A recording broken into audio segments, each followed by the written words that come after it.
Hey, so what is going on, everyone? It is me, Mr. Mario, and today I want to talk to you all a little bit about selling services, reselling services, anything like that. Now, if you've been here for a good while, you know that I do a good variety of content. Most of it is going to be somehow gaming related, but I also enjoy modding on pretty much any system I can get my hands on. And that would be anything from, allowing the system to be fully unlocked in whatever way to adding more functionality to it, anything like that. So, for example, like the N64, I have a RGB mod done on one of my N64s, which allows me to get better quality video output on there. Other systems, I might install something like a mod chip, which would allow me to play, backed up games and then essentially make the system region free so I can play games from other regions with no issues. Now, one thing I think I've touched up on a little bit, and I know Dopeswanner and I have talked about this in an episode of Mod Chat, but recently, this is a few weeks ago, I was on the 3DS Hacks subreddit, which I would highly recommend checking out if you're into the 3DS and the homebrew scene on there, because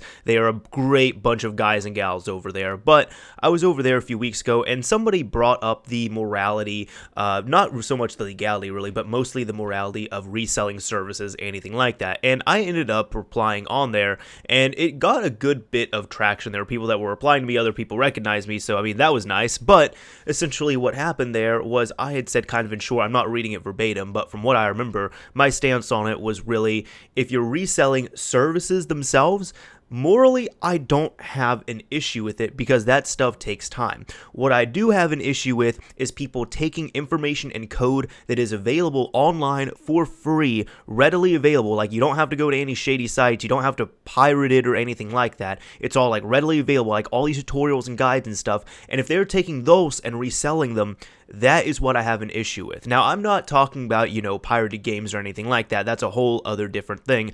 I'm talking about, actual services, homebrew code, anything like that. And one good example of this would be, for example, what Team Tweezers did with the Wii and the soft mods and all that on there.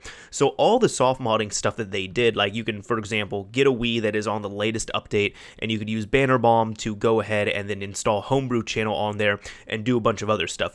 All of that stuff was coded up by Team Tweezers and was coded up by the homebrew community. None of it at all used any stolen code. None of it used any of Nintendo's code, anything like that. Therefore, it was their own original code.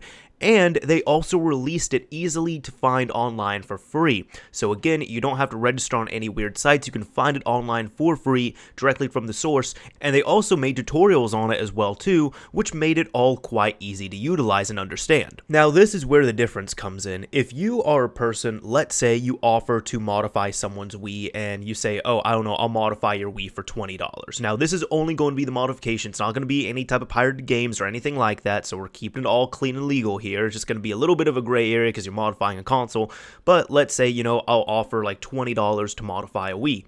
With that, I honestly don't have an issue with. Now, yes, there are times where people can do it for free, where people can do it for less money, for more money, anything like that. Whatever money amount is being charged, in this example, it really doesn't matter. This is just selling the service as is, and with that, I'm okay with that. And if you have to utilize those tools to accomplish this service, again, I don't see an issue with that morally. What I do have an issue with is, let's say one of my friends came up to me and they said, hey, I want to mod my Wii, what do I do? And I'll say, oh, well, you have to download all this stuff right here, and you have to use this tutorial, but if you want me to, for $10, I'll go ahead and zip up all these files and email them to you, and you just PayPal me $10. That I have an issue with, because essentially at that point, I'm really just stealing someone else's work and reselling it. I mean, even if you've ever installed any of that stuff, I know especially on the Wii stuff, there is like a 30-second warning that you cannot bypass that says, if you paid for this service, you got screwed. You're not supposed to pay for these files at all. So if you paid for these files, pretty much cause a riot. Now, why am I against that, but I am okay with the service selling itself? Because a lot of people might say, oh, all this stuff's available for free, and then you're going to be making a profit off it, anything like that.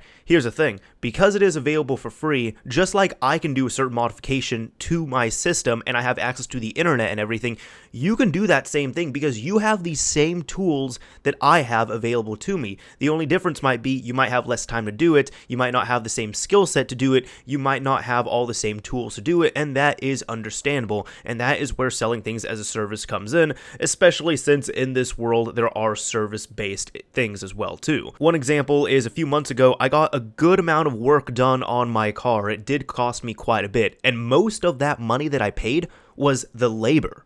because the parts themselves weren't too much, but the labor cost just as much or even more than the actual parts. Now, granted, if I wanted to, I could have saved a good amount of money by buying all the parts myself and then doing everything in my parking lot here, but I didn't have the resources to do everything, so I didn't have all the tools. I didn't have the proper infrastructure if I had to raise my car or really get underneath it safely or anything like that. There were also several other things as well too, like for example, I did not have the knowledge to do all that stuff. Granted, yes, I could go out and learn how to do everything, but it was also kind of a time is money type thing, and also I was kind of tight on time because I had to get my car fixed right before I started work. So I didn't really have the luxury of having 3 weeks of spare time to learn all of this stuff. Then in addition to that, let's say I got the infrastructure going, I got all the tools, I got all the knowledge, I would have spent a ton of time and money, and actually to do all those repairs on my car, I might have spent more money than if I actually paid the person to do them for me. Now granted, it is a car that I'm going to have to get serviced later on,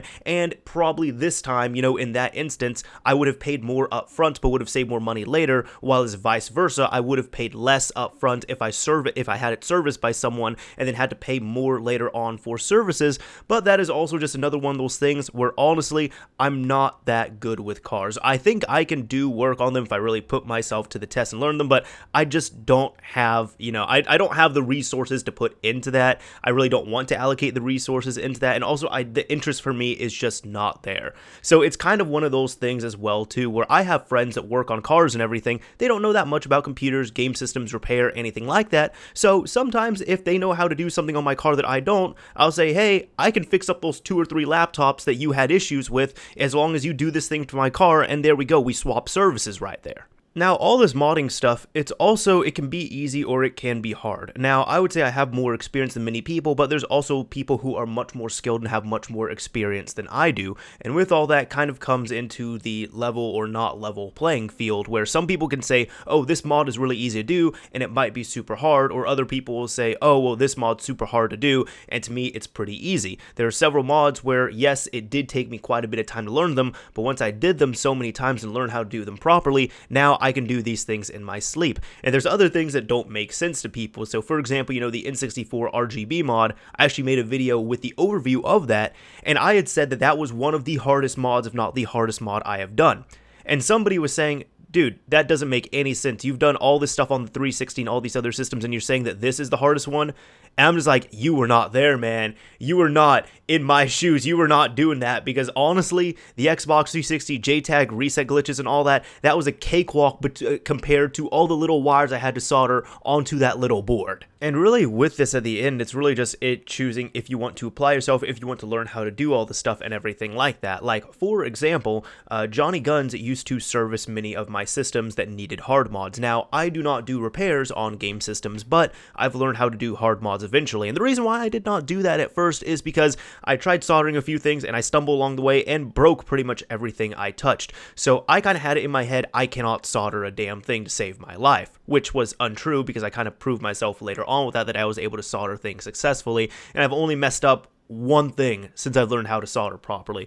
But essentially what I used to do was if I had anything hard modded, I would send it off to my friend Johnny, get it serviced over there, pay him, and then I would get it back. Now, for somebody, let's say you're doing this one time, that's not a bad idea. For someone like me, who I have multiple systems and I like to do multiple different things a ton of different times, it would have gotten costly. I mean, think about that. Every single system I want to have hard modded, let's say I had like 10 systems, I have to pack that up, send it off, pay for the parts and labor, pay for shipping, get it sent back. It takes time, it takes money. So what happened when I had a good amount of time and I really wanted to dedicate myself, I was able to learn how to do everything. So again, for myself, it really benefits me because this is what I like to do in my spare time. This is what I enjoy doing, and I have good reasons for doing it multiple times over. For people that want to do this one time, they might say, well, if I want to do this myself, I have to pay for $100 worth of parts and learn how to do it, or I can pay the kid down the street $20 to do it because I'm only doing it once.